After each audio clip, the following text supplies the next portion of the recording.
Hi, ഇന്ന് നമുക്ക് വീഡിയോയിൽ ഞാൻ എൻ്റെ ആദ്യത്തെ വീഡിയോയിൽ പറഞ്ഞിരുന്നല്ലോ എങ്ങനെ നേവി ഡേ കാണാൻ നമുക്ക് ഇൻവിറ്റേഷൻ കിട്ടിയിരുന്നു എന്നുള്ളത്.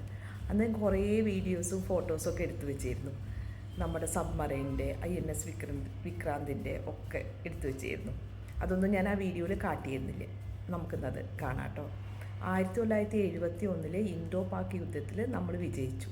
അതിൻ്റെ ഓർമ്മയ്ക്ക് വേണ്ടിയിട്ടാണ് എല്ലാ വർഷവും ഡിസംബർ 4 നമ്മൾ നേവി ഡേ ആയിട്ട് ആഘോഷിക്കുന്നത്. ഈ വർഷം നടന്നത് ഞങ്ങളുടെ ഭാഗ്യം കൊണ്ട് ഇവിടെ വെച്ചിട്ടായിരുന്നു, നമ്മുടെ ശംഖുമുഖത്ത് വെച്ചിട്ടായിരുന്നു. നമ്മുടെ പ്രസിഡൻറ്റ് ദ്രൗപദി മുർമു ആയിരുന്നു ചീഫ് ഗസ്റ്റ്. അപ്പോൾ അതിൻ്റെ വീഡിയോസ് കാണാം കേട്ടോ. നിങ്ങൾക്കൊക്കെ ഇഷ്ടമാവുമെന്ന് വിചാരിക്കുന്നു. കമൻറ്റ് ചെയ്യണം, സബ്സ്ക്രൈബ് ചെയ്യണം.